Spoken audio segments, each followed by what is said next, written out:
Hey everyone, it's Emily from Life So Savory, and today I'm going to show you how to make this amazing hammock chair for summer. Now, this is probably a little bit better fitted for kids, but as you can see, I still fit in it and it's super comfy. But you might want to adjust if you are making this for adults only. You will need a 1.5-inch thick dowel by 36 inches, a carabiner, 16 feet of strong rope, and 1 2/3 yard of fabric. I'm using a thick duck cloth. You need an outside water resistant fabric because I just leave mine outside all year. So here you can see I'm cutting my yardage of fabric so that I have the 1 2/3 yard. Then you're going to fold it in half so that your selvage edges are together on the sides. You have a fold on the top, and then you have the raw edge, two raw edges actually facing you. So there's my fold, and now I have the two raw edges facing me. So line up your raw edges, and then on one side, we are going to cut this angled a little bit of the hammock chair. You're going to cut about 9 to 10 inches up on the side. And then from there, you're actually going to cut that at an angle, starting at the 9 to 10 inches and then going down to 0 by the time you get to the other side. You can measure this with a straight edge. I just wing it with a pair of scissors because it doesn't need to be exact, and I'm just cutting the angle down, and I end about 6 inches before I get to the other side, maybe a little bit less than that. All right, so there's now, I have two angled sides, and I've created a bit of a wedge shape on the fabric. So you should have a short side with a selvage edge on it and a long side with the selvage edge.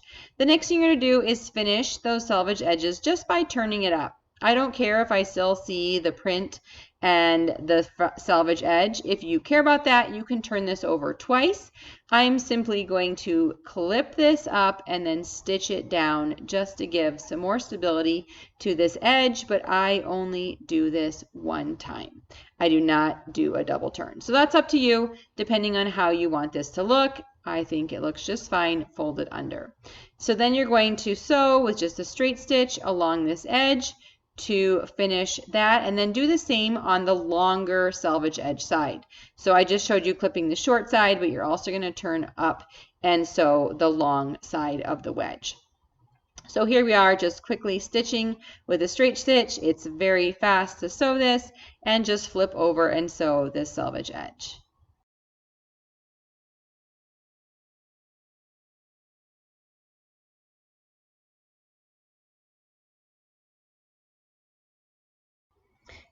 After you have finished sewing, here's the selvage edge flipped over, then you're going to sew over about a 1/2 inch on the non-selvage edge side. So we are finishing that as well. We're doing this because then we're going to fold over a larger casing, but in preparation, we are just going to fold over this raw edge so that we can fold it over again. So just stitch down the raw edge, and then you're going to fold the corner under where it joins with the selvage edge, and then fold over another 1 to 1.5 inches. You need this casing to be big enough to slide your rope through, and a large safety pin or a bodkin as well.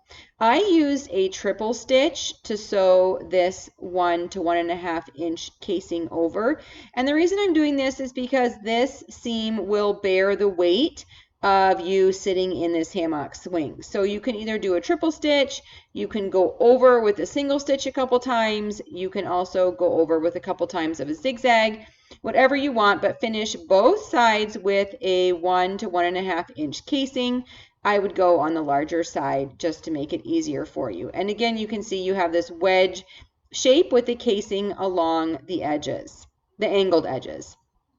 All right, now we're going to drill into our dowel. You're going to mark at 2 inches and 4 inches from the end on both sides of the dowel, and then you're going to drill a big enough hole to put your rope through. Now, I used a larger rope than this 1/4 inch drill bit, so I was able to get it through one of the holes, later on, but I was not able to get through the rest. So I ended up going back, and I didn't show this, but I went back and re-drilled the hole. A 1/2 inch drill bit would have been perfect, but I couldn't find mine at this point. So here you are, I'm drilling the 1/4 inch, and then I actually go back and drill right next to it to enlarge the hole. So make sure the first time that your rope can fit through the hole, then you won't have to re-drill. So if your rope is meltable, I would melt the end. It makes it sticking through the openings a lot easier.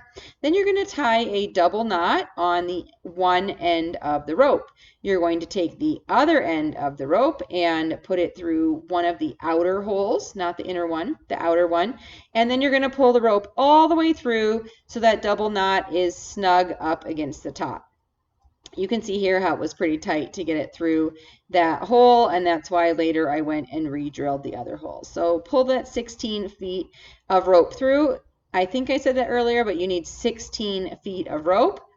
Pull it all the way through, and then you're going to put the end through one side of the casing. Doesn't matter which side, but what you do need to do is you need to start at the long side. So don't start the short side of our wedge, start at the wide side of the wedge.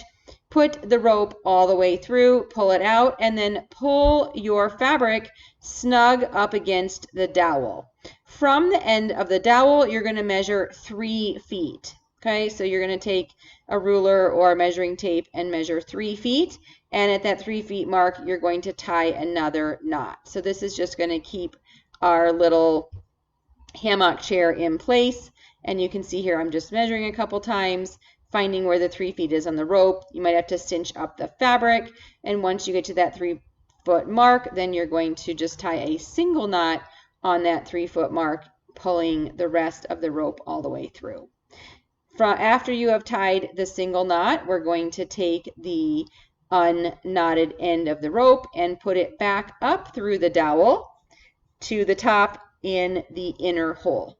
Then we're going to repeat these same steps on the other side, but you also want to mark 3.5 feet. So that 3.5 feet will allow us to do everything we just did on that one side of the hammock chair on the other side. So I am marking that 3.5 foot part with my finger. You can see I'm holding it there with my thumb, and that's where I'm going to tie my first knot, is about on that 3.5 foot mark, and that goes on the inner dowel. We're doing the steps but in reverse. So this time we are threading from the small side of the hammock or the wedge of the fabric to the wide side of the wedge, then going up through the outer hole and tying a double knot. So now we have the chair. It is ready to go outside, and you can tie a large knot on top to be able to put your carabiner in, and you might need to adjust this. When I took this outside, I needed to tie this knot a lot lower because it was too low to the ground.